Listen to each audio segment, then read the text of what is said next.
Sunglass പോയി. ഇന്ന് നമുക്ക് റെസ്റ്റ് ആണെങ്കിലും നമുക്ക് സ്റ്റെപ്സ് കംപ്ലീറ്റ് ചെയ്യാനുണ്ട്. സോ സ്റ്റെപ്സ് കംപ്ലീറ്റ് ചെയ്യാനുണ്ട്, കുറച്ച് സാധനങ്ങൾ വാങ്ങാനുണ്ട്. അപ്പോൾ ഞാൻ കാറെടുത്ത് ഒരു സ്ഥലം വരെ പോവാം.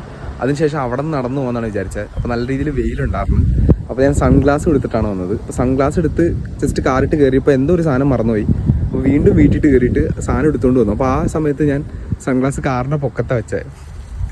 എന്നിട്ട് സാധനം എടുത്ത് വന്ന് കാറിൽ കയറി ഞാൻ ഈ പോയിന്റ് ഇവിടെ എത്തി. ഇവിടെ നിന്ന് നടന്നു പോകുന്നതാണ് വിചാരിച്ചത്. ഇവിടെ എത്തിയപ്പോഴാണ് ഞാൻ മനസ്സിലാക്കണത് ഞാൻ കാറിൻ്റെ പൊക്കത്ത് വെച്ച സൺഗ്ലാസ് എടുത്തിട്ടുണ്ടായില്ല. സൺഗ്ലാസ് പോയി. ഒരു 5,000-6,000 സൺഗ്ലാസ് ആയിരുന്നു പോയി കിട്ടി. എൻ്റെ കയ്യിൽ സൺഗ്ലാസ് നിൽക്കൂല എന്നാണ് എനിക്ക് തോന്നുന്നത്. കാരണം ഇതിനു മുന്നേ വേറെ സൺഗ്ലാസ് ഞാൻ ഇതേപോലെ കണ്ട കളഞ്ഞതാണ്. ഒന്നും ചെയ്യാനില്ല, പ്രത്യേകിച്ചും ചെയ്യാനില്ല. കാറിൻ്റെ പൊക്കത്ത് വെച്ച് സൺഗ്ലാസ് മറന്നു. ഇത്രയും വലിയ മണ്ടത്തര കാര്യം ചെയ്യാറുണ്ടോ? എനിക്ക് തോന്നണില്ല. എനിക്ക് തോന്നുന്നു ഇത് എനിക്ക് മാത്രമുള്ളൊരു കഴിവാന്ന് തോന്നുന്നു. ഇത്രയും അതായത് എല്ലാ ഒരു 3 ദിവസം കൂടുമ്പോഴും ഇങ്ങനെ എന്തെങ്കിലും മണ്ടത്തരം കാണിക്കും ഞാൻ. കറക്റ്റ് ഇൻ്റർവെല്ലിൽ കൊള്ളാം. പക്ഷെ ഒന്നും പറഞ്ഞിട്ട് അല്ല. നമുക്ക് സ്റ്റെപ്സ് കംപ്ലീറ്റ് ചെയ്യാം. സ്റ്റെപ്സ് കംപ്ലീറ്റ് ചെയ്തിട്ട് കുറച്ച് സാധനങ്ങൾ വാങ്ങാണ്ട് ഞാൻ പറഞ്ഞത്. അത് വാങ്ങിയിട്ട് ഡേ വൈൻഡപ്പ് ചെയ്യാം. That's today. Time to take it tomorrow.